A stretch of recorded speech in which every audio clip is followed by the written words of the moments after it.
Aleluia! Podem sentar, queridos.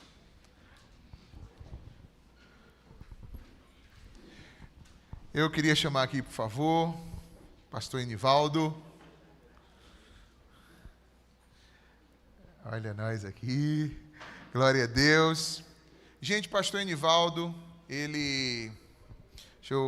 só para vocês terem ideia, além de ser meu vizinho, a igreja, a sede da Assembleia de Deus Madureira aqui em Feira de Santana, na minha rua, deixa eu ver, 1, 2, 3, umas 4 casas assim, de distância da minha casa.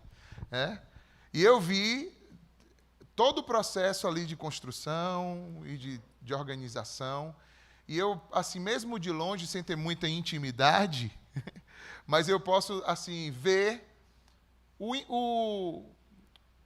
empenho do pastor Enivaldo na obra de Deus, tanto no dia a dia comum da lida pastoral, como nessa liderança das igrejas da Assembleia de Deus Madureira, e na formação de obreiros, de líderes. É um cara muito dedicado nisso. Ultimamente, ele também está ficando famoso, porque alguns trechos das aulas dele, o pessoal tem compartilhado e tem caído na graça de muita gente também, Não sei, alguém já tinha visto o pastor Enivaldo aí em algum compartilhamento de rede social? Pessoal, algumas pessoas aí já viram, E isso também é muito legal, porque, de repente, é uma forma com que as pessoas podem chegar ao entendimento, ao conhecimento da palavra de Deus. Mas, para falar um pouquinho dele aqui, ele é bacharel em teologia, tem licenciatura em filosofia, pós-graduação em missiologia, é professor do CETAD, que é uma escola teológica que também tem, que funciona lá mesmo na sede. Naquela sede da Vasco Filho, na Brasília, perto da rodoviária.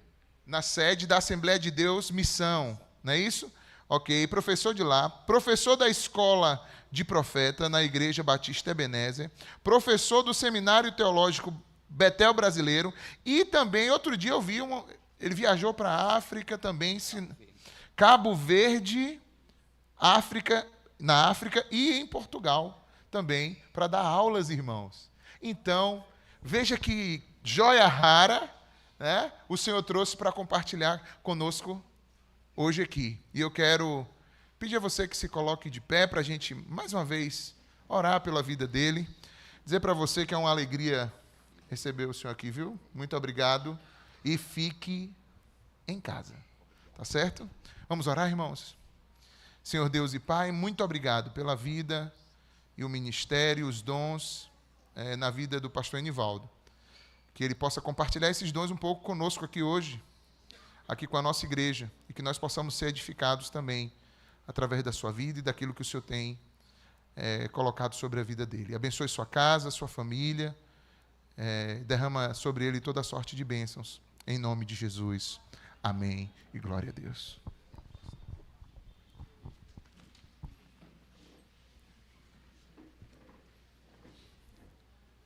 Meus irmãos, paz seja convosco. Olha, para o tamanho da plateia foi fraco. Paz seja convosco. Amém. Boa noite. Todo mundo bem? Queridos, é uma alegria grande poder aqui nos reunirmos neste santuário para aprendermos a palavra de Deus, para juntos crescermos um pouco mais e compartilhar com os irmãos sobre o tema tão importante que são as doutrinas bíblicas. E eu recebi com muita alegria e com muita honra o convite do pastor Alex. De fato, somos vizinhos, eu estou ali já há 20 anos, passa muito rápido, pastor, já são 20 anos, e somos vizinhos ali, nos encontramos. Agora, eu já acompanhava desde a época do programa Som do Céu. Então, há muito tempo, pois é, tá vendo? Então, nós nos conhecemos, eu acompanho o trabalho aqui, principalmente o trabalho social que é realizado, e eu já encontrei várias pessoas, amigas, que cooperam, congregam e trabalham aqui, e eu estou me sentindo em casa, porque o reino é de Deus. Um irmão me abraçou e ele disse, estamos juntos. Eu disse, juntos por Jesus e pelo reino. Amém, irmãos? Pastor Alain foi meu aluno na FATEF, muito bom revê-lo, há muitos anos que não nos encontramos, Eu sou casado há 25 anos com a mesma mulher, sem vontade de nos separarmos, tá? 25 de maio nós realizamos um culto em ação de graças pelas nossas bodas de prata, renovamos os votos, estamos ali servindo a Deus naquela igreja. Temos um único filho e algumas pessoas se assustam. Por que vocês têm 25 anos de casados e o filho vai fazer 10 anos amanhã? Porque Jaxilene teve sérios problemas com mioma. Primeira cirurgia, o médico disse, não vamos retirar o útero para a senhora engravidar. E 6 meses depois, os miomas voltaram e houve uma aderência com a bexiga, com o útero, com o reto, e ela quase morre. E aí, depois de muitas lutas e choros, Deus nos deu o Abner, e por isso que nós só temos, ele faz amanhã 10 anos. E Abner é fruto de um milagre e do poder de Deus em nossas vidas. Ela não pôde vir porque está na correria, encerrando o semestre, é o último ano de psicologia, e aí ela disse, eu não vou não, mas eu queria muito ir. E Abner já está na casa dos tios de férias, e aí vai passar uns dias por lá. Mas eu não vou ler o texto bíblico, porque já lemos um texto bastante apropriado para o momento. Eu sou apenas um servo de Deus a serviço do reino. O pastor falou aqui, ele falou porque ele me perguntou quais são as minhas áreas de atuação, minha formação, mas eu gosto de dizer sempre que, acima de tudo, eu sou servo de Deus. Irmão de vocês e conservo no reino do Senhor. Mas eu vou trabalhar em cima do que o pastor passou para mim, sobre as doutrinas bíblicas, e por esta razão eu trouxe este livro para apresentá-los, uma introdução à teologia sistemática. É um livro muito bom e que analisa todas as doutrinas bíblicas, que vou citá-las e fazer comentários sobre elas aqui nesta noite. E acompanhando este livro, eu trouxe uma Bíblia, que é a Bíblia anotada e expandida. Eu gosto de apresentá-la porque ela traz, no final, um resumo das doutrinas bíblicas. No final dela, você vai encontrar todo o resumo das doutrinas bíblicas, a explicação do que é iluminação, o que é revelação, o que é inspiração, como a Bíblia chegou até nós, etc. Então, esta é a Bíblia anotada e expandida. Eu poderia ter trazido outras, mas esta é a mais pertinente para o momento. Eu tenho 89 Bíblias, para cada área a gente tem uma Bíblia. O Brasil, é essa riqueza, o Brasil. Eu andei em Londres 20 minutos procurando uma livraria evangélica. O Brasil, você encontra livraria em todo lugar e Bíblia para todos os gostos. Eu já fui 9 vezes a Cabo Verde. A orientação da missão é: leve a mala cheia e traga vazia, porque tudo a gente deixa lá. E todas as vezes eu levo Bíblias e deixo lá. Dessa vez levei 6 Bíblias de estudos. E eles recebem com muita alegria, com lágrimas, porque lá nós não encontramos. Então, nós brasileiros somos privilegiados de estarmos num país que é um celeiro de Bíblia. Mas diz o reverendo Hernandes Dias Lopes que nós somos um celeiro de Bíblia, mas ignorantes na Bíblia. Então, não adianta termos tantas Bíblias e não lermos, não pesquisarmos. Mas somos um celeiro de Bíblia. O tema do nosso encontro é Panorama da Doutrina Bíblica. E é neste quesito que eu vou trabalhar com os irmãos, eu fiz minhas anotações. Vamos começando, então, com a definição de teologia, porque as doutrinas bíblicas, elas estão dentro da teologia sistemática. E lá na frente vamos comentar o que é a teologia sistemática. Então, a teologia, claro que a maioria sabe, ou todos sabem, mas não custa nada falarmos. É o estudo sobre Deus. De forma bem simplória, é o estudo sobre Deus. Outra definição é o discurso concernente a Deus. Então, todo cristão é teólogo. Porque quando você está na escola bíblica dominical, quando você está numa célula, quando você está em um culto e você compartilha a palavra, você está fazendo teologia. Então, é o estudo sobre Deus, o discurso concernente a Deus, mas há uma outra definição que diz que teologia é a ciência da religião. Porque no seu nascedouro, teologia não surgiu para estudar o Deus dos céus, o Deus da Bíblia, não. Surgiu na Grécia e aí estudava os deuses, já que a Grécia tem um panteão enorme de deuses, tanto a Grécia como Roma, né? O panteão greco-romano. Então, há uma definição de que teologia é a ciência da religião. Agora, existem definições mais elaboradas. A primeira definição, um pouco mais alargada, diz assim: teologia é a ciência de Deus segundo ele se revelou na sua palavra.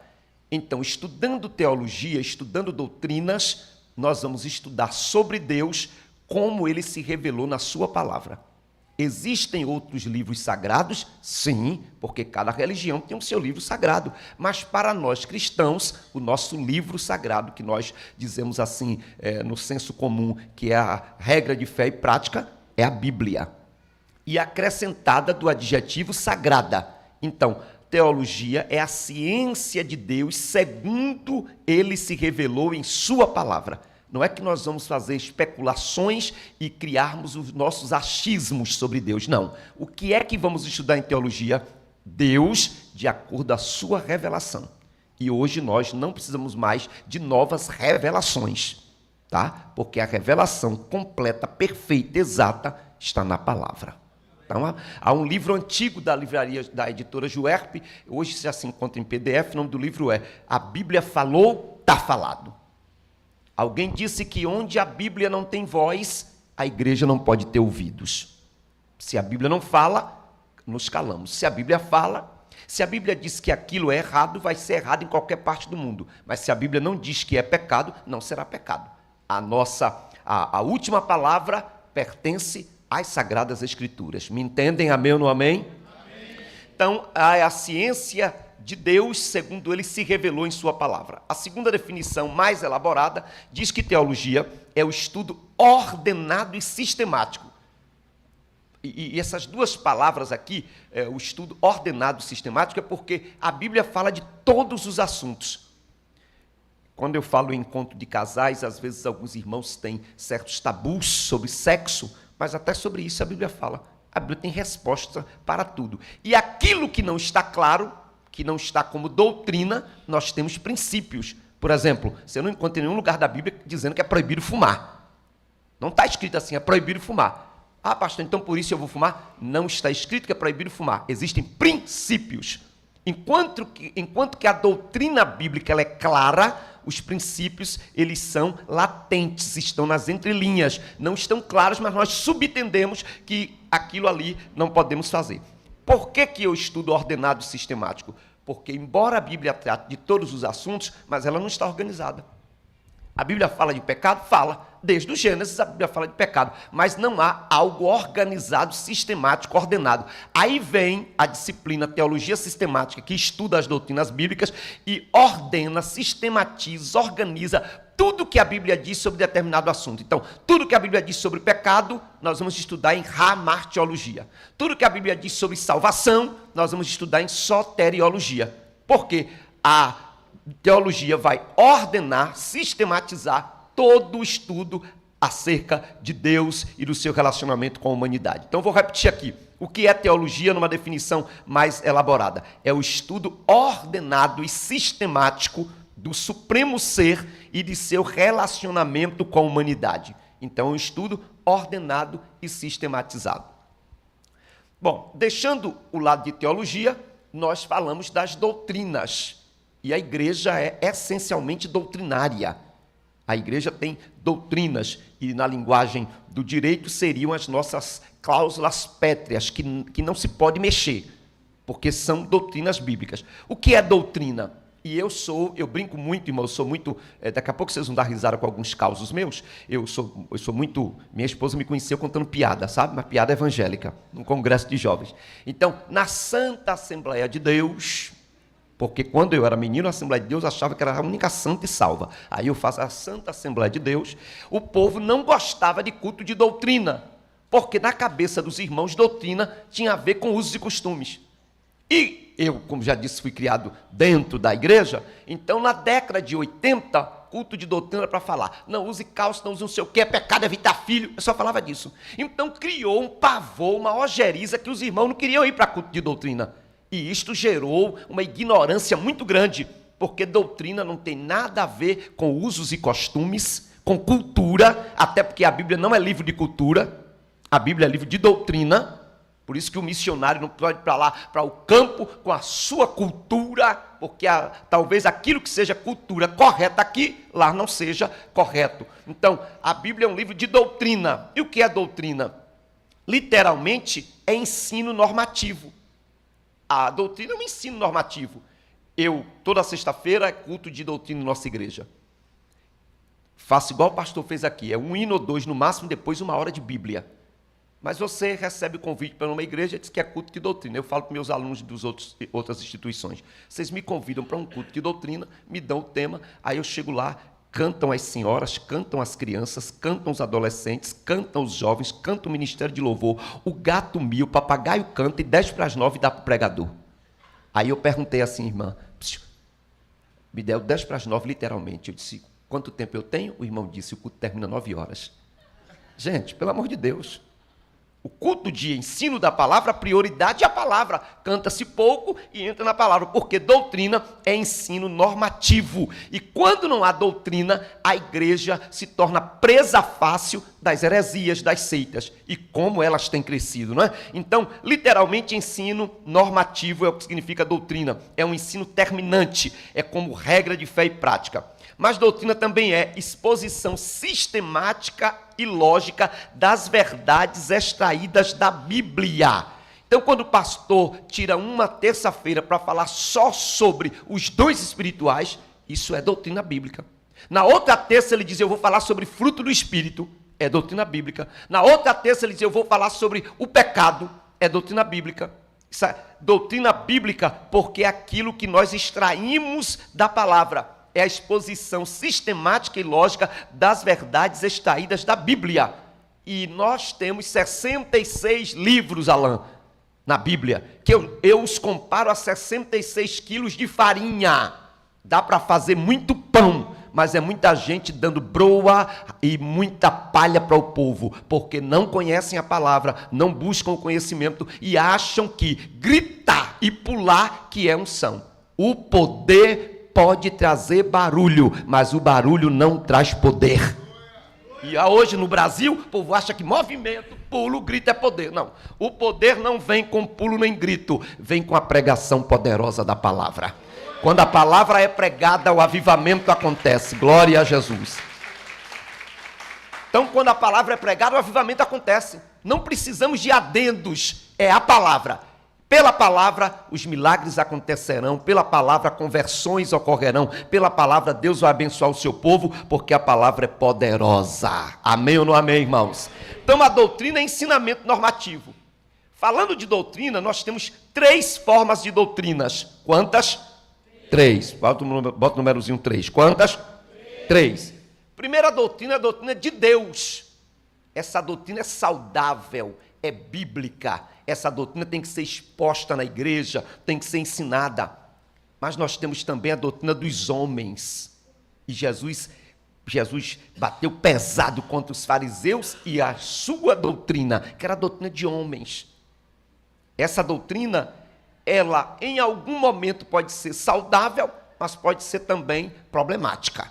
Porque é a doutrina de homens ou dos homens. E por último, a doutrina maléfica, ruim mesmo, que é a doutrina dos demônios. Então nós temos 3 formas de doutrinas. A doutrina de Deus, nós estamos estudando aqui sobre Deus, falando sobre Deus, buscando Deus. A doutrina de Deus, a doutrina dos homens e a doutrina dos demônios. Qual é a diferença ou quais são as diferenças entre doutrina e costume? Muita gente atrapalha costume com doutrina. Hoje nós vamos falar só de doutrina. Aí cria um rosário. Um dia o irmão me disse assim, pastor, a nossa igreja precisa criar um manual de doutrina para sabermos como é que devemos nos comportar. Eu falei, para que nós temos isso aqui? Isso aqui é manual de doutrina. A igreja não precisa criar um manual de doutrina. É que este manual de doutrina que eles falam, nada mais é do que manual de usos e costumes. E muitas vezes de legalismo, que impõe ao outro como o outro deve agir. Então, a doutrina, obrigado, querida, a doutrina diferencia do costume. Vamos lá. Então, já vimos que a doutrina é o ensino normativo, já percebemos e entendemos que a doutrina é a exposição sistemática e lógica das verdades extraídas da Bíblia. Vimos também que existem 3 formas de doutrinas, a doutrina de Deus, a doutrina dos homens e a doutrina de demônios. Agora, quais são as diferenças entre doutrina e costume? Letra A. A doutrina é divina, o costume é humano. Eu falo e vocês vão repetir. A doutrina é divina, o costume é humano. 1, 2, 3. A doutrina vem de Deus. Por isso que o que é doutrina está na palavra, que a palavra é de quem? De Deus. Mas o costume é humano.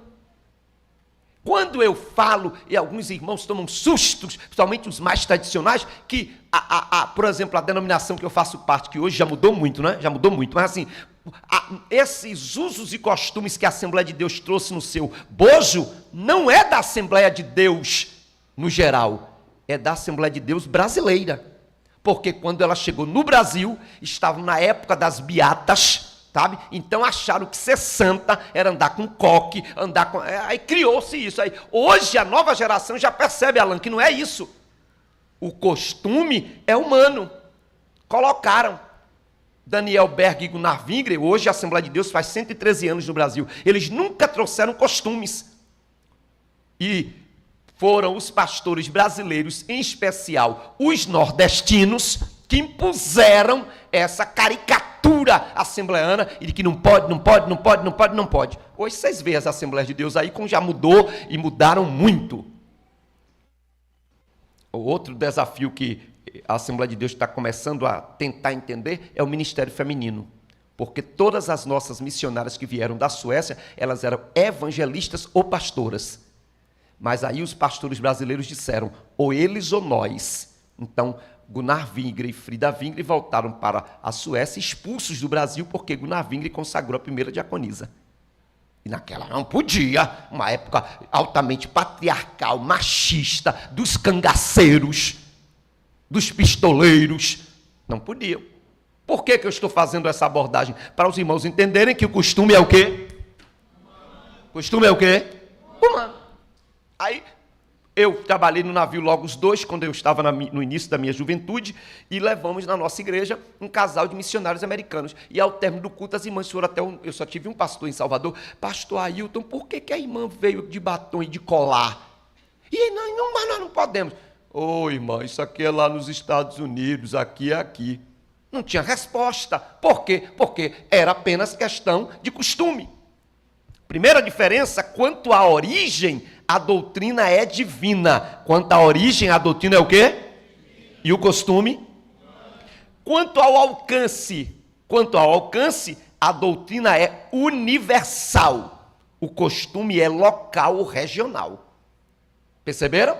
A doutrina, por ser bíblica, por ser divina, ela é o quê? Universal.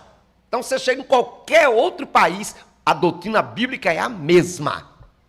Você chega em Cabo Verde, com todas as diferenças culturais que temos, mas lá o povo crê na mesma Bíblia, nas mesmas doutrinas, no mesmo Jesus, e está também esperando Jesus voltar como nós estamos.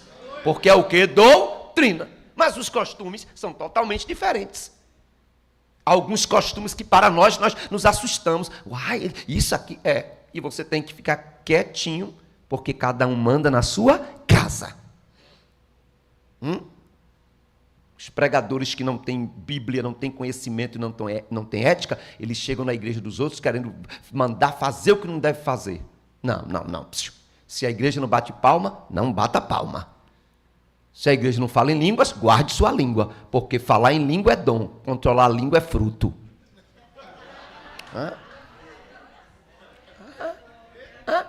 Nós queremos muito falar em língua e controlá-la. Entenderam? Sim ou não? Sim. Pois é. Então, quanto ao alcance, a doutrina é universal. O costume é local ou regional. Dentro do próprio Brasil, você chega em regiões que determinadas situações causam escândalo. Em outros locais, não. Por exemplo, porrada no Rio de Janeiro é palavrão. É palavrão. Que você fala, eu falo, nós falamos porrada, tal, lá é palavrão. Então, percebam que o costume é muito regional, ou se falássemos no plural, os costumes são regionais, a doutrina é universal. Quanto ao tempo, então, quanto à origem, a doutrina é divina, o costume é humano. Quanto ao alcance, a doutrina é universal, o costume é local. E quanto ao tempo, a doutrina é imutável, o costume é temporário. A doutrina é o quê? E por que ela é imutável? Porque ela é Bíblia, é palavra, é divina. Passarão os céus e a terra, mas as minhas palavras não hão de passar. O que eu penso, o que eu acho, vai mudar. Dizem os antropólogos que a única coisa que se sabe da natureza humana é que ela é mutável. Você diz assim, desta água não beberei. Isso eu não faço nunca. Daqui a pouco você está fazendo. É ou não é? É nosso. A mutabilidade é do ser humano, mas a imutabilidade é atributo divino. E a doutrina, por ser divina, por ser bíblica, ela é imutável. Ela não muda. Agora, o costume é temporário, é mutável, muda de local para local, de denominação para denominação. Nós batemos palmas, hoje batemos palmas, mas eu participei de um culto de doutrina que o pastor ficou o culto todo só dizendo é pecado bater palma, e rolava a Bíblia toda, é pecado bater palma. Com tantas coisas mais interessantes, mais pertinentes, mais urgentes, com tanta coisa da palavra, nós vamos perdendo tempo com essas coisinhas. Por quê? Porque não conhecemos o que é de fato doutrina bíblica. Então a doutrina é imutável, o costume é temporário. Entendem? Amém ou não amém? Caminhando nessa pegada, eu estou seguindo exatamente o cronograma que o pastor me passou, vamos falar dos tipos de teologia. Os tipos de teologia. O primeiro tipo é a teologia bíblica. Só os homens, teologia o quê? Bíblica. Vocês falam assim em casa, nessa fraqueza, é? Só os homens? Piorou, quase engoli a água, misericórdia. Papai do céu. Só os homens, 1, 2, 3. Bíblica. E as irmãs? Bíblica. E todos nós juntos? Bíblica. Então, a primeira teologia, o primeiro ramo da teologia que se estuda é a teologia bíblica. O nome já está dizendo, ela é bíblica porque ela é oriunda das Sagradas Escrituras. Mas definindo a teologia bíblica é a sistematização ou organização dos ensinos teológicos conforme são apresentados na Bíblia. Vocês vão entender por que tem essa diferença daqui a pouquinho, porque nós vamos falar de mais duas, conforme o cronograma. A teologia bíblica é a sistematização ou organização dos ensinos teológicos conforme são apresentados na Bíblia. Por que é teologia bíblica? Porque o conteúdo estudado é exarado das Escrituras. Não é o que Enivaldo pensa, não é o que Caio Fábio pensa, não é o que Malafaia pensa, não é o que Gesiel Gomes pensa, é o que a Bíblia diz. Por isso é teologia bíblica. Ela sistematiza, ela organiza, ela sistematiza ou organiza os ensinos teológicos de acordo como são apresentados na Bíblia. Então nós vamos ver lá a adoração. A adoração é uma doutrina. Nós não precisamos mais realizar aqueles sacrifícios veterotestamentários ou os sacrifícios do Antigo Testamento. Embora não precisemos mais executá-los, mas eles têm ali princípios doutrinários para adoração. Não tem como falarmos de adoração sem passearmos em Levítico, onde temos os tipos de sacrifício. Então, embora não necessitemos mais desses sacrifícios antigos, mas ali tem a doutrina da adoração. Se nós formos falar da doutrina do crescimento espiritual, nós vamos ter base no Antigo e no Novo Testamento.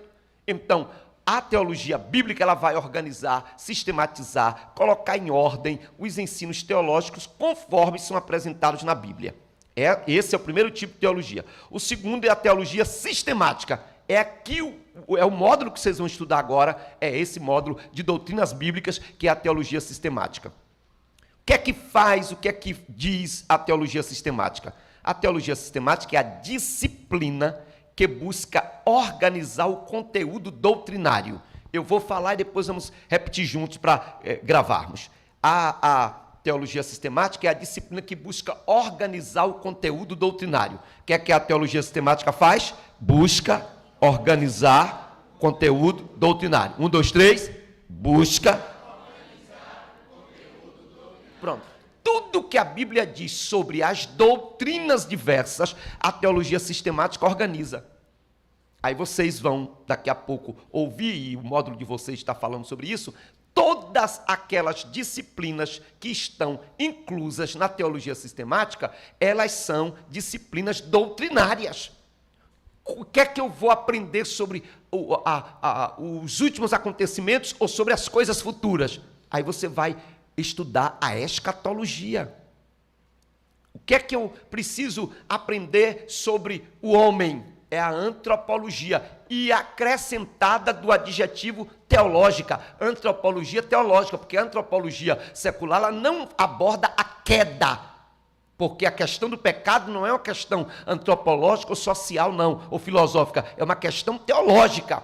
Só a Bíblia fala da queda, só a Bíblia. Tanto que outras religiões não falam de pecado, o espiritismo não fala, outros não. Por quê? Porque a queda é algo teológico. Então, a disciplina, a teologia sistemática, ela é a disciplina que busca organizar o conteúdo doutrinário de modo coerente. De modo o quê? Coerente. Expressando-o de forma atual. Aí nós vamos estudar sobre a doutrina da salvação e vamos falar de como eram os sacrifícios do Antigo Testamento, vamos falar como foi o sacrifício de Jesus e encerrarmos? Não. Vamos trazer isso para a atualidade, deixando bem claro que o Pai planejou a salvação. Quem planejou? O Filho executou na cruz, tudo passado, e a atualidade, o Espírito Santo aplica a salvação ao coração do pecador. Aí naquele culto que o Espírito Santo convence, a pessoa vem com lágrimas à frente. Não é que o pregador fosse bom, não é que o pregador fosse poderoso, não. É que o Espírito de Deus convence do pecado, da justiça e do juízo. Pode ser o melhor dos pregadores, o melhor conferencista, aqueles que saem fogo pela boca.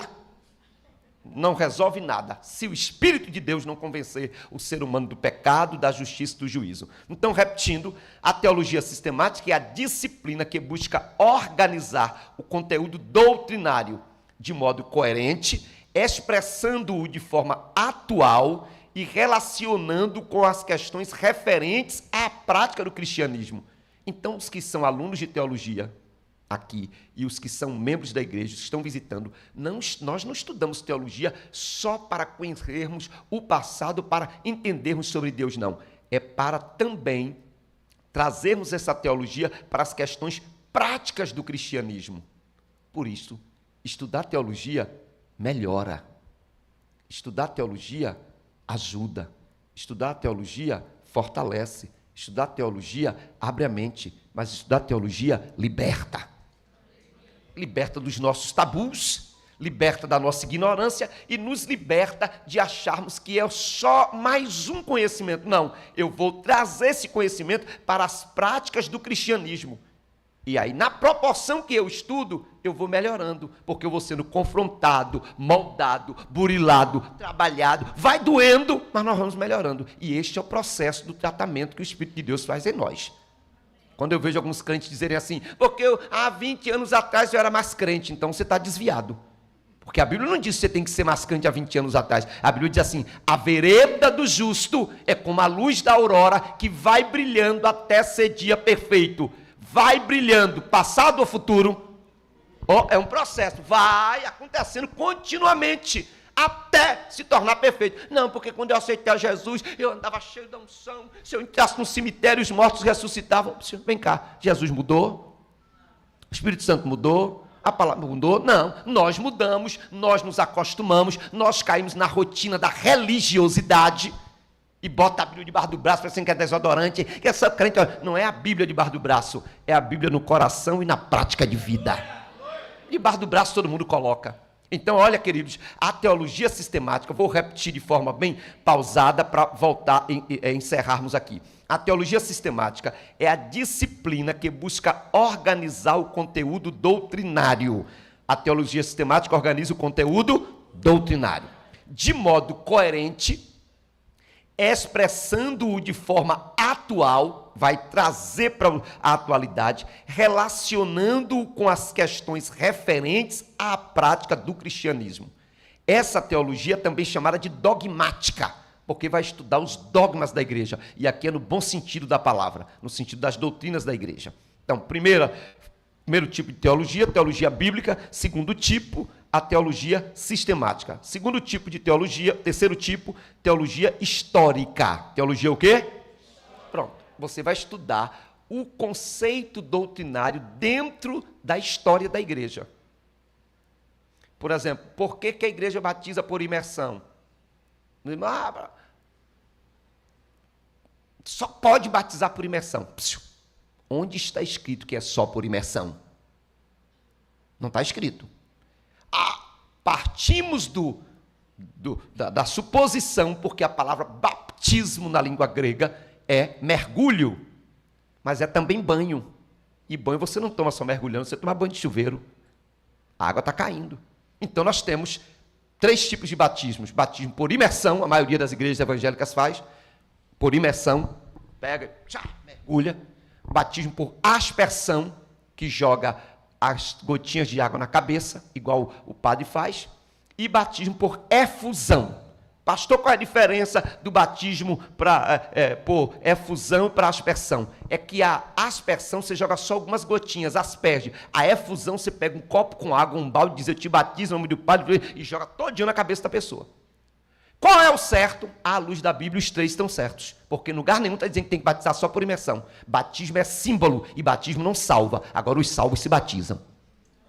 Então, se um irmão presbiteriano chegar aqui no dia da ceia, não pode tomar ceia não, porque ele foi batizado. Onde é que está escrito que ele não pode tomar?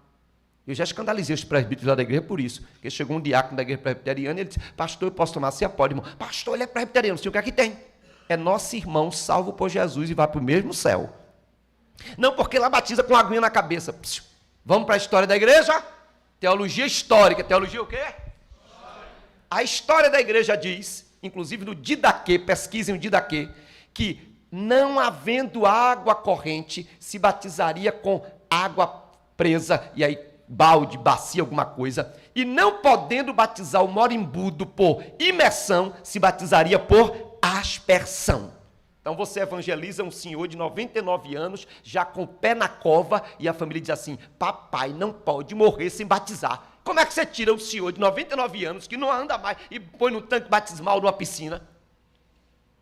Ele não consegue mais, o corpo não fica, e corre o risco de ele morrer ali, porque pode dar um choque anafilático, uma coisa pela própria enfermidade, tudo isso. Mas você pode abrir uma exceção e dizer, irmãos, olha, seguindo a história da igreja, eu batizo por imersão, enquanto pastor assembleano, batizo por imersão. Mas já houveram necessidades e casos de nós batizarmos por aspersão. Tem algo pecaminoso nisto? Não. Agora, no geral, é por imersão. Então, a teologia histórica, ela estuda de forma cronológica o desenvolvimento das verdades teológicas. Aí, no estudo da teologia histórica, você tem a Bíblia, mas tem também a história da igreja. Na história da igreja, havia já houve isto, há uma jurisprudência nesse assunto, já tem algo na história da igreja? Tem. O Didaquê significa o ensino dos 12. Podem pesquisar na internet, vocês encontram o ensino dos 12. Vai falar dos jejuns, do batismo. Na semana do batismo tinha que ficar em jejum, no dia da ceia tinha que ficar em jejum. E o batismo podia ser em água fria ou água morna, ou com água corrente ou água represada, ou por imersão ou por aspersão. Então, a teologia histórica estuda de forma cronológica o desenvolvimento das verdades teológicas. No cristianismo, este estudo é o desenvolvimento da teologia cristã, desde os tempos bíblicos até os dias atuais. Então, vamos estudar toda a história teológica até agora, que se passou durante tudo isto. Ontem eu encerrei uma disciplina de pneumatologia no CETAD, que é a doutrina do Espírito Santo. Então, minha avaliação, eu passei para levarem para casa, e a última questão é a seguinte: apresentem o entendimento de Lutero, Calvino e Wesley acerca dos dons espirituais. Eles eram cessacionistas, aqueles que creem que os dons cessaram, ou eles são continuistas, como nós, que acreditamos que ainda hoje Deus pode distribuir dons à igreja? Então, para entender, tem que fazer um apanhado histórico. Então eu não posso, em teologia histórica, dizer assim, é desse jeito e pá. Não, não, não. Irmãos, no geral é assim, mas existem as exceções.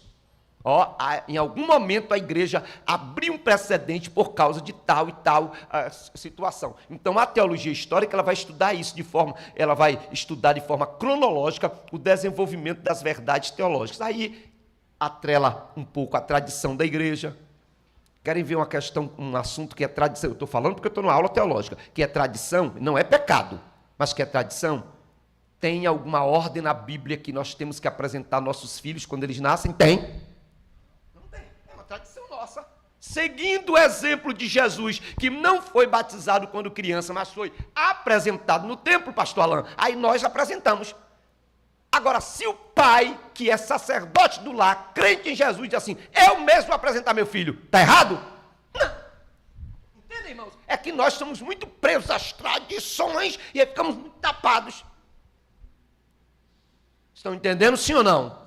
É uma questão da teologia histórica, que é o estudo cronológico do desenvolvimento das verdades teológicas. No nosso caso, que somos cristãos, tomar uma aguinha.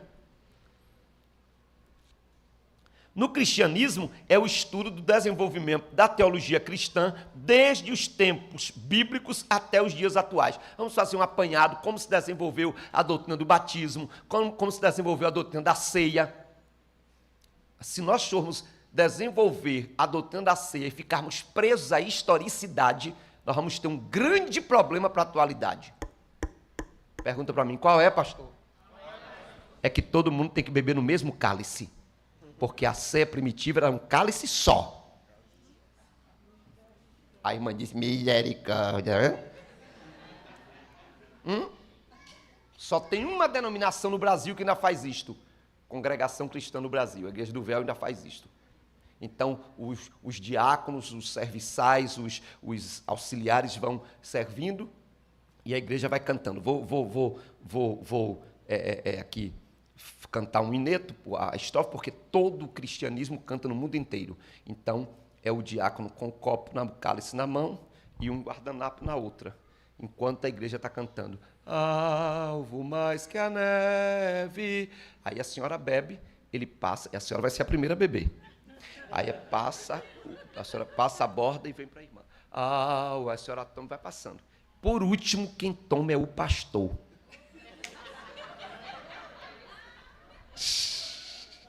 O último a beber tem que ser o pastor. E agora vocês perceberam o negócio que aperta o pastor por último, né? Que ele vai beber a baba dos crentes tudo. Então, irmãos, eu estou falando desse terceiro tipo de teologia, que é a teologia histórica. Ela vai estudar o desenvolvimento da teologia cristã desde os tempos bíblicos até os dias atuais. Entenderam até aí, sim ou não? Sim. Amém ou não amém? Aí nós temos 10 doutrinas principais. O pastor mandou para mim o print, a foto, e eu preparei aqui. As principais doutrinas bíblicas. Nós temos 10. Quantas? 10. A primeira é a doutrina de Deus. Qual é a primeira? Ela é chamada teologia propriamente dita, mas pode também ser chamada de teontologia, tá? A doutrina de Deus é chamada teologia propriamente dita. A teologia mesmo é a teologia que estuda a doutrina de Deus, ou a doutrina de Deus chamada teologia propriamente dita. Mas ela também pode ser chamada de teontologia. Por quê? Qual é a ideia? Que a teologia sistemática, a doutrina de Deus que estuda sobre ele, que é a teontologia, estuda só sobre o Pai, e não estuda sobre o Filho e sobre o Espírito Santo. Por isso pode ser chamada teologia propriamente dita ou teontologia. Ela é a área da teologia sistemática que trata do estudo de Deus, especificamente Deus Pai. E o que é que se vê nesse conteúdo? Os atributos de Deus. Então, vamos falar dos atributos pessoais, dos atributos morais, e esses atributos podem ser chamados de pessoais, morais, e tem outros adjetivos para eles também. Atributos transcendentes, atributos imanentes, atributos que são voltados só para a pessoa de Deus, a sua natureza. Então, em teologia ou teontologia, nós estudamos os atributos de Deus. Então, atributo pessoal, só Deus tem, imutabilidade. Agora, atributo moral, o amor. João, o evangelista, traz a expressão, Deus é, mas Paulo disse que o amor de Deus está derramado em nosso. O que é que significa isso? Que os atributos morais são aqueles que Deus os possui, mas Ele dá a nós. Deus é santo, sim ou não? E todo cristão é santo, não porque ele está no nicho, no oratório, afastado do mundo, no sentido de viver em sociedade. Não é isso não. Ele é santo em Cristo, pela sua posição em Cristo. Então, a doutrina de Deus pode ser chamada teologia propriamente dita ou teontologia. Estudaremos os atributos de Deus, os argumentos que provam a existência de Deus. Vocês vão ver isto aí. Por exemplo, um argumento irrefutável da existência de Deus é que o homem é um ser essencialmente religioso. Você chega em qualquer tribo, em qualquer lugar do mundo, desprovido ou desprovida de catequese, de discipulado, de culto, de doutrina, de qualquer ensinamento, mas lá tem um povo que crê que existe um ser maior, superior, supremo. Sim ou não? Isto é, a natureza humana, ela já nasce com essa predisposição para crer que existe um ser supremo. Essa fé é chamada de fé natural. Então, por que os índios adoram a tudo? Por que os índios são panteístas? Por que os índios são animistas? Por que os hindus adoram a tudo? Porque eles sabem que existe um ser supremo, todo-poderoso, criador dos céus e da terra. Esse é argumento da religiosidade humana, é um argumento que prova que Deus existe, que se Deus não existisse, o homem não nasceria com essa predisposição para crer que ele existe. Aí vamos usar o argumento cosmológico e outros argumentos que são trabalhados em teologia. Em teologia, que é a doutrina de Deus, nós vamos trabalhar os nomes de Deus. Aqueles que acham que o nome de Deus é só Jeová estão enganados, porque Jeová foi um dos nomes que ele usou para se revelar. Não é que seja só Jeová. A Abraão, quando ele disse, eu sou o Senhor Todo-Poderoso, ele se revelou como El Shaddai. Então não é só Jeová. E ainda temos os nomes compostos. Jeová Nissi, Jeová Shalom, Jeová Tzidkenu, Jeová Mikadiskim, Jeová Sabaoth. Então, assim, Jeová é um dos nomes. Então, nós podemos chamá-lo de Senhor, de Jeová, de Deus, de Todo-Poderoso. Então, vamos ver os nomes de Deus e vamos também falar sobre a Trindade, que é algo que dá nó na nossa mente. Porque não tem como nós, seres humanos imperfeitos, compreendermos quem é perfeito. Não tem como nós, seres humanos falhos, entendermos quem é santo na sua essência. Não tem. Então, eu gosto muito da frase de um teólogo antigo que perguntaram para ele, explique-me a doutrina da Trindade. E ele disse, se eu tentar explicá-la, eu perco a mente. Fica doido. Se eu tentar negá-la, eu perco a salvação. Então, eu aceito pela fé. Não tem como você distinguir, decifrar, debulhar. E aí, só a eternidade para chegarmos lá no céu e perguntarmos assim, Senhor, me explique aí, como é que o Senhor são três e ao mesmo tempo é um? Isso, temos a trindade e a triunidade. Ele é trino, mas não são três deuses. É um Deus que subsiste em três pessoas, mas é um único Deus. Então, queridos irmãos, em teologia, que é a doutrina de Deus, ou teontologia, nós trabalharemos isto, os atributos de Deus, os argumentos que provam a existência de Deus, a trindade, os nomes de Deus, os decretos de Deus. Então, isso aí em teologia. Segundo tipo de doutrina, a segunda doutrina bíblica é a doutrina da Bíblia, bibliologia. Como é que se chama a doutrina da Bíblia?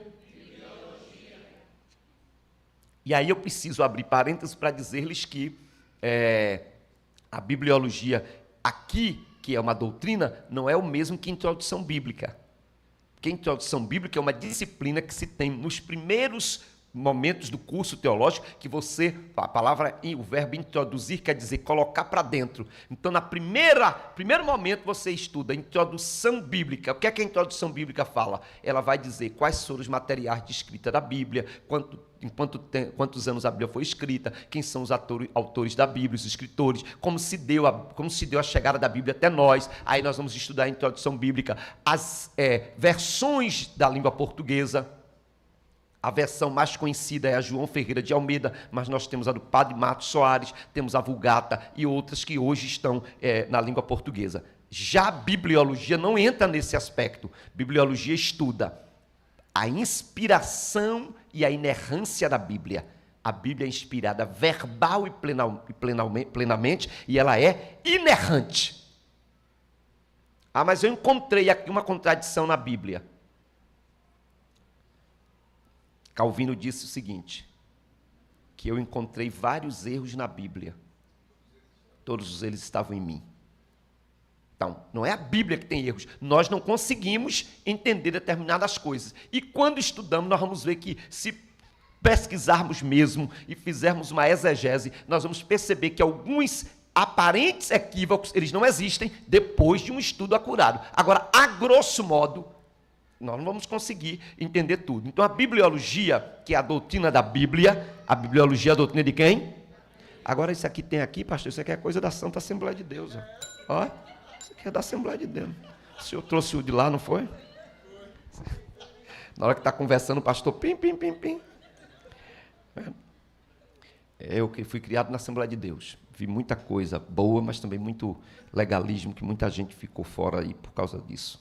Hoje já tem pastores que se arrependem, pedem perdão, porque realmente a igreja é uma bênção, enquanto igreja de Cristo, mas enquanto instituição houve muito legalismo. Então, a doutrina da Bíblia é bibliologia, estuda a canonicidade dos livros da Bíblia. O que é a canonicidade? Vamos ver quais livros se tornaram canônicos ou inspirados. E quais foram os critérios para isto. Porque muitas vezes os irmãos pensam que Paulo escreveu suas cartas como se fosse Chico Xavier psicografando. Não. Paulo não escreveu assim, não, gente. Paulo escreveu para resolver problemas no seio da igreja. E ele escreveu porque alguns deram informação. É interessante que na primeira carta aos Coríntios ele diz assim, eu fiquei sabendo pelos da casa de Cloé, outros falam Cloé, que vocês andam assim. Em cima do que ele ouviu, ele enviou uma carta, uma missiva, uma epístola, corrigindo aqueles erros. E a igreja de Corinto era mais problemática. Mas o que é que acontece? Nós achamos que a igreja de Corinto era maravilhosa, porque nós que gostamos dos dons espirituais. A igreja de Corinto, Paulo diz assim, logo no capítulo 1, eu vos louvo porque entre vocês não falta nenhum dom. Não falta nenhum? Não é? Aí pastor Alan diz assim, rapaz, que igreja top, não faltava nenhum dom, essa é a igreja, só que a mesma igreja que tinha todos os dons, capítulo 3, Paulo desce a biriba, vocês são carnais, porque entre vocês tem facções, divisões, grupinhos, panelinhas, invejas, vocês são carnais. Está lá, ele escreveu para resolver o problema lá. E ela era tão problemática que no capítulo 6 ele diz assim, entre vocês tem um homem que tem caso com a própria madrasta. Entregue este tal a Satanás. Onde esta pessoa estava? Na igreja. Embora a igreja seja formada por pessoas perfeitas, imperfeitas, por pessoas que são pecadoras, mas no reino espiritual, do ponto de vista do Cristo, a igreja, apesar das falhas, é uma igreja santa, não porque ela é perfeita, mas ela é santa, porque em Cristo nós somos feitos santos, pelo sangue de Jesus nós somos santos, e Jesus disse, Pai, santifica-os na verdade, a tua palavra é a verdade. Você não vai encontrar a igreja perfeita, mas você pertence a uma igreja que é santa, eleita, imaculada. Então, a doutrina da Bíblia vai tratar da canonicidade dos livros, porque temos livros que foram escritos no mesmo período dos evangelhos e não foram considerados inspirados. Os apóstolos reunidos entenderam que aqueles livros não eram inspirados. os pais apostólicos. Então, o estudo da canonicidade dos livros, a inspiração, a inerrância, e também vamos falar da estrutura e mensagem da Bíblia. A estrutura aqui nós vamos ver um pouco do que é lei, do que é história, do que é profecia, e a mensagem da Bíblia, do Gênesis a Apocalipse. Deus é o autor, o Espírito Santo é o intérprete e Jesus é o centro da Bíblia. Então, esta é a doutrina da Bíblia, bibliologia. A terceira doutrina é a doutrina de Cristo. Doutrina de Cristo, chamada de Cristologia. Cristo é o mesmo que Messias, só que Cristo é em grego e Messias em hebraico. Então, a doutrina de Cristo vai estudar o que é a doutrina de Cristo? A sua pré-existência, porque quando ele encarna, e aí também é objeto de estudo, a encarnação de Jesus. É objeto de estudo o quê?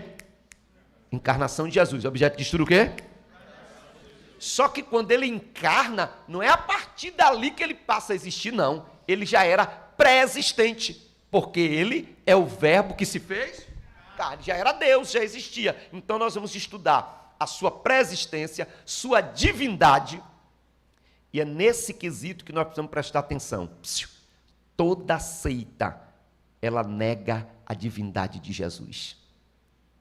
Toda seita. Por quê? Negando a divindade de Jesus, nega o seu poder salvífico. E é isso que o diabo mais quer. O que o diabo mais quer é negar o poder salvífico de Jesus. Mas nós declaramos que o diabo, querendo ou não, Jesus é Deus e é o nosso Salvador. Então, sua pré-existência, sua divindade, sua encarnação, sua impecabilidade, ele em tudo foi tentado, mas não. E aí é bom que nós digamos, e não se escandalizem, que Jesus foi tentado também na área sexual. Porque o texto dele foi tentado em tudo, mas nós achamos que em tudo foi só quando ele foi tentado no deserto. Não, ele teve uma vida normal, como qualquer ser humano. Cansou, sentiu sede, teve que comer, não é? Cirou. Olha quando ele entra lá no templo e pega lá chibata, ladrões salteadores, cirou. Aí tem uns irmãos que dizem assim, eu não sei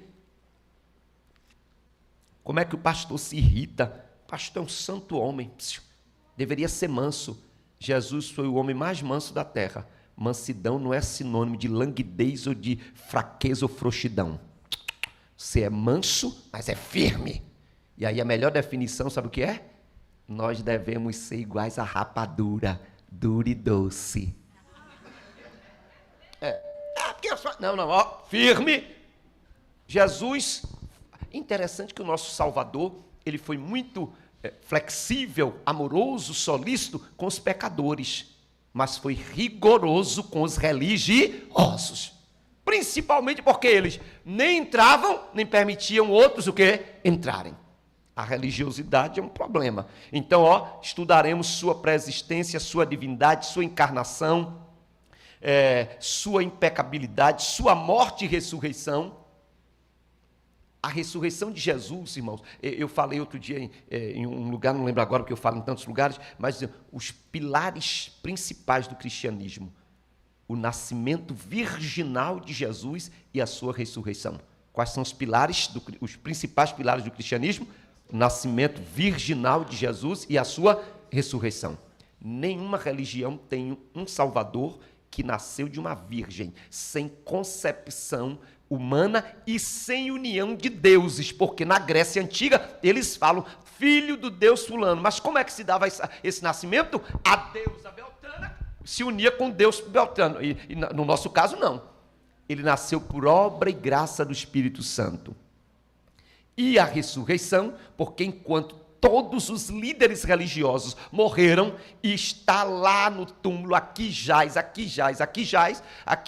os restos mortais de Maomé, aqui jazem os restos mortais de Allan Kardec, aqui jazem os restos mortais do Papa fulano de tal, mas no túmulo do nosso Salvador está bem grande. Ele não está aqui porque ele ressuscitou. E o que nos traz aqui é porque ele está vivo e reina para sempre. E alguém perguntou para o outro, Jesus está vivo? A pessoa disse, tenho dúvida. Ele disse, para mim está vivo, porque eu falei com ele hoje. Aleluia! Você falou com Jesus hoje? Está vivo. Jesus está vivo. E não precisa ninguém dizer para mim que ele está vivo, nem para você. Nós sentimos. não estamos vendo nada aqui que traga a imagem dele, mas sentimos a sua gloriosa presença. Destacamos aqui, pastor Alex e os demais irmãos, na doutrina de Cristo, duas palavras que precisamos falar, comentar, e já vou para a quarta doutrina. Eu ainda tenho tempo, entendeu? Destacamos a palavra kenosis. Qual é a palavra? Que é o autoesvaziamento de Cristo. Tem pessoas que acham que Jesus deixou de ser Deus. Ele não deixou, ele se esvaziou, abriu mão dos atributos divinos.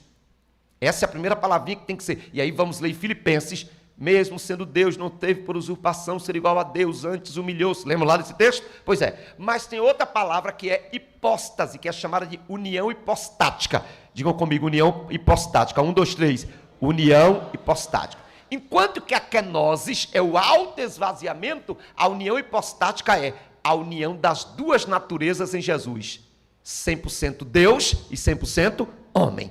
Como Deus, ele não podia morrer, mas como homem, ele morreu. Como Deus, ele é a água da vida. Como homem, ele disse: tenho sede. Perceberam? Como Deus, ele é o pão da vida. Como homem, ele disse: tenho fome. Vamos comer. Então, assim, são duas palavras que devem ser destacadas, estudadas, pesquisadas na doutrina de Cristo: a kenosis e a hipóstase, que é a união hipostática. Quarta doutrina, a doutrina do Espírito Santo. Como é o nome da doutrina do Espírito Santo? Todo mundo? Pneumatologia. Como é? Também pode ser chamada de paracletologia, mas a maioria dos teólogos utiliza pneumatologia, tá? Pneumatologia é a doutrina do Espírito Santo. E aí nós vamos iniciar esse estudo dele dizendo da sua personalidade. Só as irmãs dizendo sobre o quê? E os homens? E todo mundo? Ele é uma pessoa, não é uma força ativa, como dizem alguns grupos aí. Nós cremos que o Espírito Santo é uma pessoa espiritual, é a terceira pessoa da Trindade. Então, o estudo começa tratando da sua personalidade, mas também avança estudando sobre a sua divindade. E aí, para descobrirmos a sua divindade, nós vamos ver os nomes que são dados a ele. Então é chamado de Espírito de Deus, Espírito de Cristo, Espírito do Senhor, Espírito da verdade. Está tudo na Bíblia. Então, os símbolos do Espírito: a pomba não é o Espírito Santo, é símbolo. O óleo não é o Espírito Santo, ou o azeite é símbolo. A água não é o Espírito Santo, é símbolo. Então nós vamos estudando dentro da doutrina do Espírito Santo os dons do Espírito e o fruto. Nós gostamos muito dos dons. O povo que gosta dos dons. A gente quer dom, quer dom, quer dom. Só, meus amados, que não se mede a espiritualidade de uma pessoa pela quantidade de dons que ela possua, ou porque ela falou em línguas estranhas, já entrou dando aquelas rajadas de língua: receba! Não, isso é só para impressionar. Pode na pregação ocorrer uma manifestação dos dons? Pode, mas não é obrigatório. O que revela que a pessoa de fato é cristã, ou é um cristão, não são os dons, é o fruto. Porque os dons falam do poder de Deus agindo em nós e por nós e através de nós. Mas o fruto fala do caráter de Cristo em nós. Os dons podem ser imitados, o fruto não. É por isso que é muita gente imitando dons, embolando língua, quebrando asa. E eu vou falar porque mamãe não queimou minha língua. Por onde eu já passei, os mais problemáticos, os mais fofoqueiros, os mais picaretos, os mais enrolados, são os que pulam, que cortam laço. A melhor pregação não é a que lhe faz pular, é a que lhe faz mudar de vida quando você chega em casa. O melhor culto não é o que você voou e tal. Lá em Jacobino, o irmão começou a dizer assim: eu estou sentindo que você é arrebatado, eu estou sentindo tanto poder que eu acho que você é arrebatado. Lá no fundo, o dono do mercado disse: antes de ser arrebatado, paga o que me deve. Hã? Terra, né? Ó o mistério. Ainda faz, aleluia, papai. Não é assim? Tô cheio, Deus. Os dons existem, estão à disposição da igreja, mas eles não validam a espiritualidade de ninguém. Ô pastor, e por que Deus usa então essa pessoa? Porque Deus usou a mula, não vai usar a pessoa? Simples. Quando Deus não tem uma coisa boa para usar, ele usa até uma porcaria. Simplesmente. Simplesmente isso.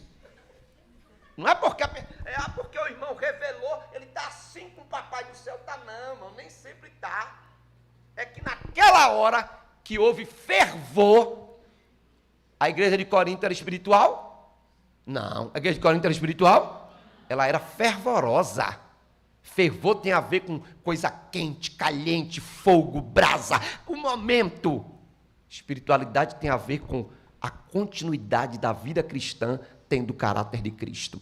Então, quando estudarmos a doutrina do Espírito Santo, nós vamos estudar sobre o fruto do Espírito e os dons espirituais. Mas também veremos o ministério do Espírito Santo. O ministério de quem? Em relação ao ímpio, em relação aos crentes. Em relação ao ímpio, ele convence do pecado, da justiça e do juízo. Em relação aos crentes, ele guia em toda a verdade, faz lembrar de todas as coisas, ele consola, ele anima, etc. Qual é a palavra que tem que ser destacada na doutrina do Espírito Santo? A palavra processão. Não é possessão, é processão. Qual é a palavra? Processão. Este é um termo teológico que tenta descrever o relacionamento entre o Espírito Santo e as outras pessoas da Trindade. Embora ele seja uma pessoa da Trindade, mas ele se relaciona perfeita e harmonicamente com o Pai e o Filho. Essa palavra é processão.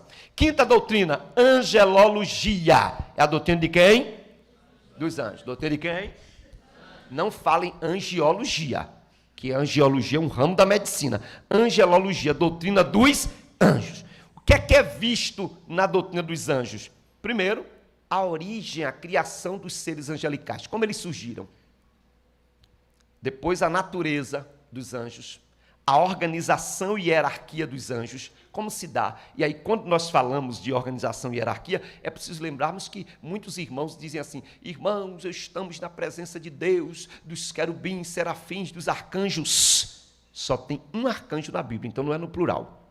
Só tem um arcanjo, não são os arcanjos. Existem dois outros arcanjos, mas é na literatura apócrifa pagã, que é Rafael e Muriel.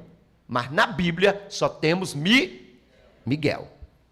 Então falaremos da criação dos seres angelicais, da sua natureza, organização, hierarquia e o ministério dos anjos, tá? Qual é o ministério dos anjos? Hebreus responde. Hebreus responde.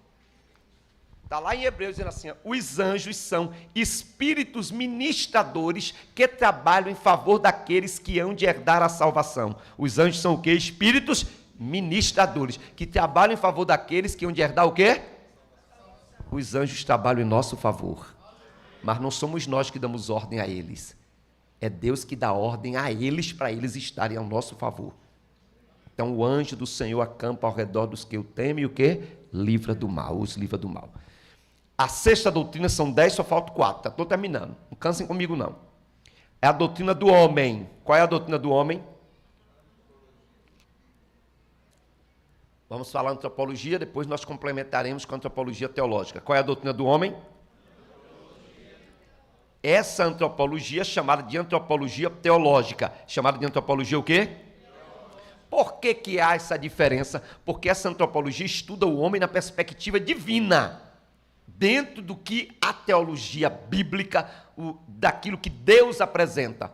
Como? Primeiro, um ser perfeito. Não fomos criados em perfeição? Sim. Mas depois veio o quê? A queda. Veio o quê? Com Q maiúsculo, porque não é uma queda de um trupicão, não. É uma queda de um acontecimento histórico nefasto que dividiu a história da humanidade. Antes do pecado e depois do pecado. Aí dentro da doutrina do homem não tem como deixarmos de falar do pecado original, que embora seja assunto da doutrina do pecado, mas aqui também entra. Por quê? O pecado original, o pecado de Adão e Eva. Quando Adão e Eva pecaram, todos nós pecamos. Quando Adão e Eva pecaram, todos nós pecamos. Quando Adão e Eva caíram, todos nós caímos. Então, é o pecado original. Nós vamos tratar dessa queda como um acontecimento que mudou a história da humanidade e que introduziu a morte como o fim da existência humana, e também veremos o destino na eternidade. Então, o ser humano a biologia diz que o homem nasce, cresce, reproduz e morre, mas a Bíblia diz que o homem nasce, cresce, reproduz, morre e vem depois da morte a eternidade. Hoje, neste exato momento, ninguém vai para o inferno.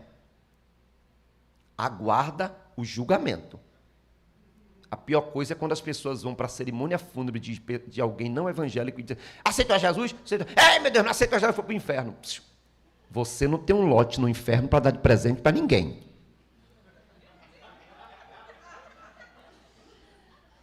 E depois, no momento da cerimônia fúnebre, respeite a dor da família. Eu fui numa cerimônia fúnebre que o cidadão morreu, a mãe disse assim: ele comeu milho, aí se engasgou e o milho saiu pelo nariz, e a tia disse: mentira, é overdose, morreu de tanta droga.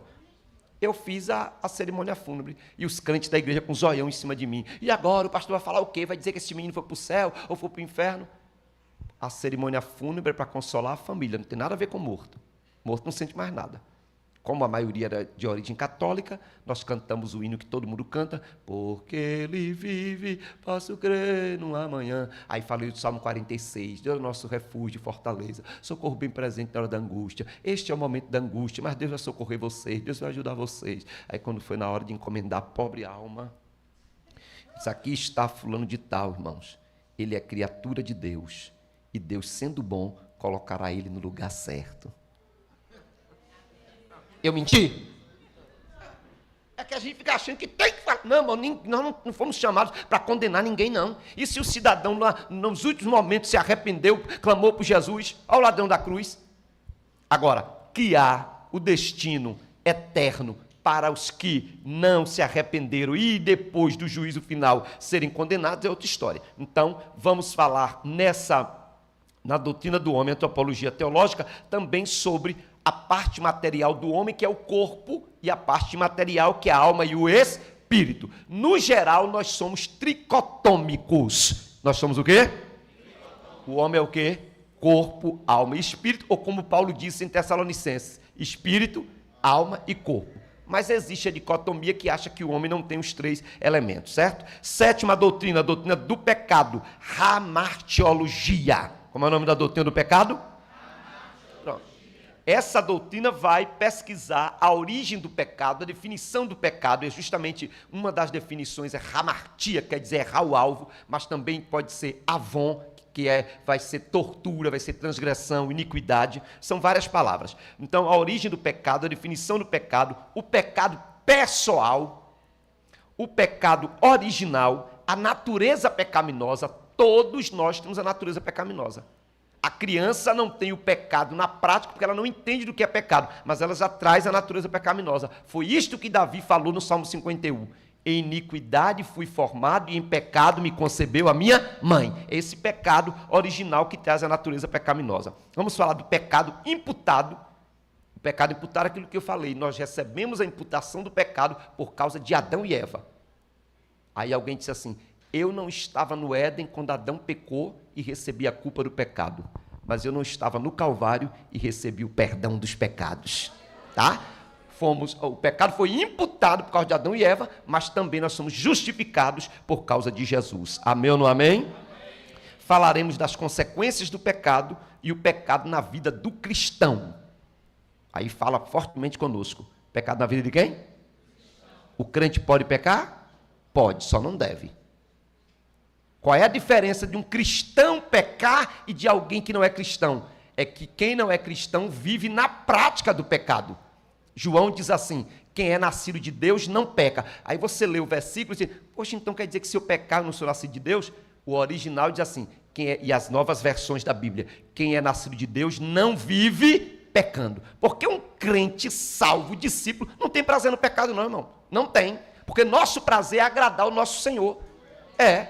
O pecado na vida de um crente, de um cristão, é um deslize, uma tentação, uma tribulação. Aconteceu ali. Só que, por ele ser salvo, ele já se arrepende, volta, pede perdão, e o perdão de Deus é instantâneo. Pecou, se arrependeu mesmo, confessou, está perdoado. Então, o pecado na vida do crente é uma situação problemática que não é algo diário.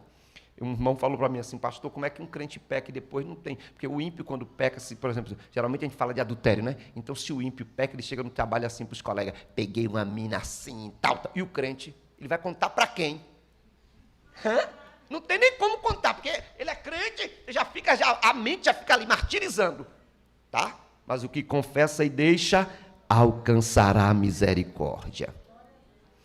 A sétima doutrina, ou a oitava doutrina, é a doutrina da salvação, é a soteriologia, só faltam duas, é a soteriologia. Qual é o nome da doutrina? Aí nós entendemos, eu gosto sempre de comentar isso, porque quem nasce em Salvador não é salvadorense, é soteropolitano, justamente por causa da origem grega, sotério. Então, soteriologia é a doutrina da salvação. Nós somos salvos, irmãos. E a salvação não depende dos nossos esforços. Eu fico repreendendo, viu, irmã? Esse povo diz assim, estou pagando o preço. Tem que pagar preço não, irmão, Jesus já pagou, pelo amor de Deus. Parece que está pagando penitência, quer se lascar todo, se furar, se vilipendiar. Não. Vale o hino de Ademar de Barros. Tudo que Jesus conquistou na cruz é direito nosso, é nossa herança. Pronto, já conquistou, o preço foi pago. O preço está pago. Pastor, mas o crente se pecar não vai para o inferno? A minha pergunta é... Se por um pecado alguém fosse para o inferno, quem seria salvo? O crente pode perder a salvação se ele apostatar da fé. É outra história. Agora, porque cometeu um deslize, quem iria para o céu se fosse assim? Ninguém iria. Nós somos salvos. Bata a mão assim, diga, eu sou salvo. E o diabo, querendo ou não, você é salvo, meu irmão. Seus pecados foram perdoados, o sangue de Jesus te purificou, sabe? E alguém disse que lá no mar do esquecimento, o Senhor diz assim, ó, dos teus pecados não me lembrarei mais, lançarei no mar do esquecimento. E alguém disse assim, que lá no mar do esquecimento tem uma placa escrita assim, aqui é proibido pescar. Ninguém vai pescar seu pecado mais não, foi para lá. Quando eu vejo o crente acusando o outro, fulano fez, fulano aprontou. Um dia eu disse para um irmão, eu sou muito radical em alguns momentos. Irmão, pastor, o senhor sabe que fulano aprontou, agora está aí. Eu disse, meu irmão, ele já confessou, já se arrependeu. Não, irmão, peraí. Nós já temos o diabo como acusador. Agora ainda vem você, traga a sua carteira de trabalho para ser registrada, funcionário do diabo. Pare de acusar, meu irmão, pare de acusar. Pare de acusar, de apontar. Quando Deus olha para nós, Ele não vê mais o pecado, Ele vê sobre nós o sangue do Cordeiro que tira o pecado do mundo. Soteriologia, a doutrina da salvação. O conteúdo trabalhado na doutrina da salvação é um conteúdo abrangente. Por que é abrangente? Porque salvação inclui regeneração, justificação, adoção, união com Cristo, santificação, perseverança e glorificação. O último estágio nosso é a glorificação. É quando Jesus vier e o nosso corpo será transformado. O que é corruptível tornar-se-á incorruptível. O que é mortal será o quê? Imortal. E nós, Filipenses 3:20, quanto a nós, a nossa cidade está nos céus, donde aguardamos o nosso Senhor e Salvador Jesus Cristo, que transformará o nosso corpo abatido para ser glorioso conforme o seu corpo. Então, a doutrina da salvação ela é muito abrangente, porque nós vamos perceber a regeneração, que é o novo nascimento, a justificação, nós somos justificados, diferentemente de quem foi descondenado, nós não fomos descondenados. Vocês pegaram a visão, né? Nós não fomos descondenados, né? Ô Pai, batiza minha língua. Nós não fomos descondenados, nós somos justificados. Fomos recebidos como filhos, a adoção. Estamos na união com Cristo, quando Paulo diz assim, se alguém está em Cristo, esse está unido a Cristo, temos a santificação, faz assim, santificação é um processo, faz assim, santificação é um processo. Eu era santo ontem, estou sendo santo hoje, serei santo amanhã, porque estamos em processo de santificação.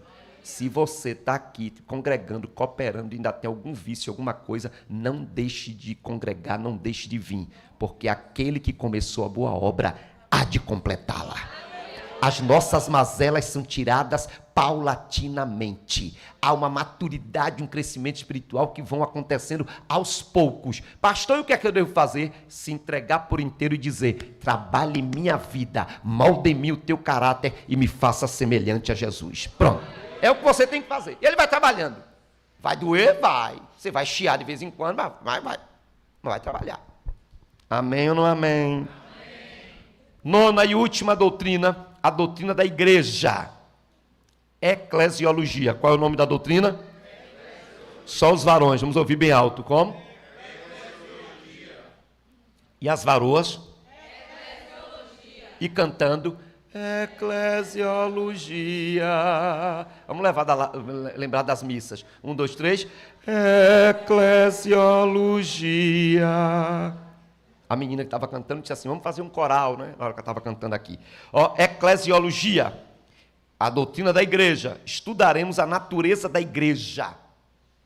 E nesse estudar a natureza da igreja, nós vamos ver que a igreja é organismo e organização. A igreja é o quê? Organismo porque é um ser vivo, Cristo é o cabeça. Mas organização porque ela tem estatuto, CNPJ e tem um líder que a representa. Se o Ministério Público multar, trazer um problema para a igreja, vocês não podem ir lá numa audiência do Ministério Público, não. Quem vai é o representante. Até porque o estatuto diz que o pastor representa a igreja em juízo ou fora dele. Isso é a igreja como organização. Agora a igreja como organismo, Cristo é o cabeça, ele a governa, ele a dirige. Vamos falar o significado do vocábulo igreja, que é muito falado também, as figuras bíblicas para a igreja é comparada a uma lavoura, um edifício, não é? Mas também é comparada a uma noiva. Falaremos das funções da igreja. Por que a igreja existe? É outro ponto. Estou encerrando, meu pastor, viu? O senhor disse que eu tinha 1 hora, acho que eu já passei de 1 hora, mas como não deu 9, me perdoe. Eu estou chegando ao final. Nós achamos que poder de Deus é para ficarmos entre 4 paredes. Os crentes tudo batendo cabeça, as ovelhas batendo cabeça. Não. O poder de Deus é para ir para a rua. O poder de Deus é para ir para os valados. O poder de Deus é para ir para as praças. O poder de Deus é para ir para os becos. O poder de Deus é para as bocas de fumo. O poder de Deus é para ir levar sopa em época de frio e cobertor. E ao mesmo tempo que leva sopa e cobertor, leva a palavra. O poder de Deus não é para ficar em 4 paredes, não. Quais são as funções da igreja? Em relação ao mundo, evangelizar. Em relação a Deus, adorar. Em relação a si mesma, se auto-edificar. Em relação à sociedade, prestar um serviço social também. Então, assim, existem as funções da igreja, as ordenanças da igreja, batismo e ceia. A ceia pode ser aberta, pode ser restrita, pode ser ultra restrita. Ceia aberta é qualquer um crente em comunhão participa. Ceia restrita, só os membros da denominação. E ceia ultra restrita, só os membros daquele local ali participam. Eu sou a favor da ceia aberta, porque a ceia não é minha, é ceia do Senhor. Examine-se cada um a si mesmo. Então, olha, as ordenanças da igreja, os tipos de governo. A igreja tem os tipos de governo. Como ela é administrada? É o governo presbiteriano, em que os presbíteros regem.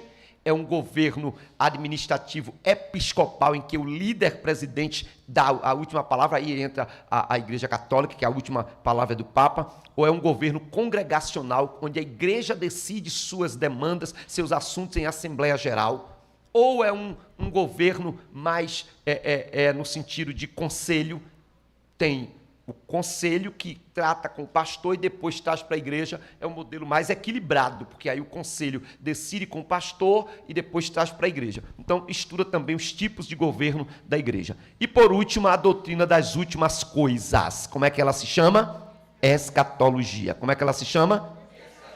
Pronto. Essa é a doutrina mais difícil de ser estudada, porque existem várias correntes. Tá?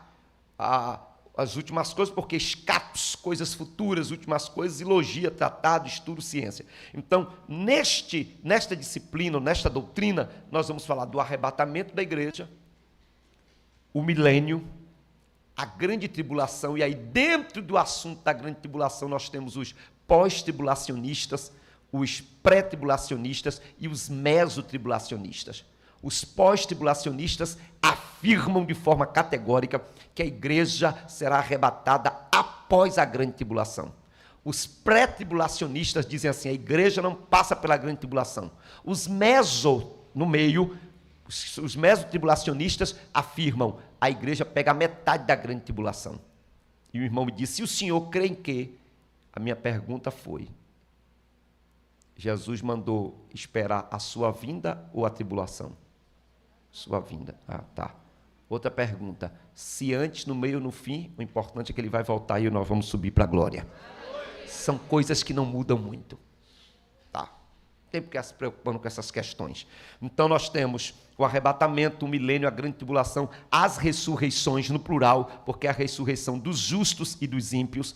Temos os juízos futuros também no plural, que nós temos, esses juízos são, primeiro, o julgamento das obras dos cristãos. Nós não passaremos pelo juízo final, nós passaremos pelo tribunal de Cristo para recebermos o galardão. Entenderam, irmãos? Os salvos não passam mais pelo juízo final, passaremos pelo tribunal de Cristo para recebermos galardão. Aí é bom lembrarmos e guardarmos em mente que fé mais graça igual a salvação. Fé mais graça igual a quê? Agora, fé mais obras igual a galardão. Tem muitos crentes que serão salvos, mas não receberão galardão, porque eles não trabalham, não fazem nada por Jesus, pelo reino. Estou nem aí. Então também não vai receber nada quando chegar lá.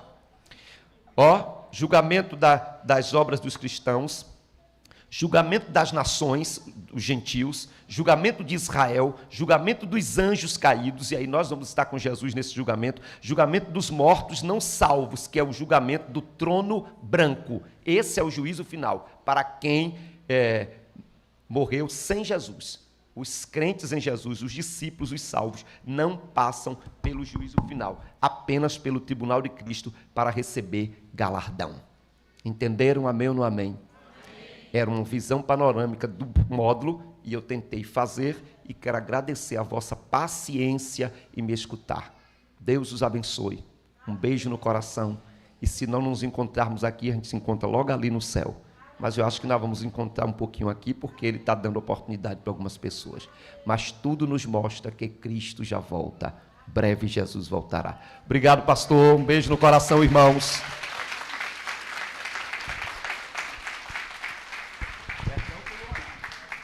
Perdão pelo horário. Eu ficar aqui ou sentar? Fica aqui. E aí, pessoal?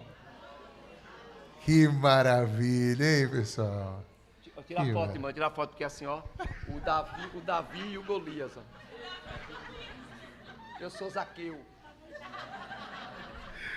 Glória a Deus, né, irmãos? Foi muito bom. Bom, pastor, bom mesmo. Muito bom ter você aqui, viu?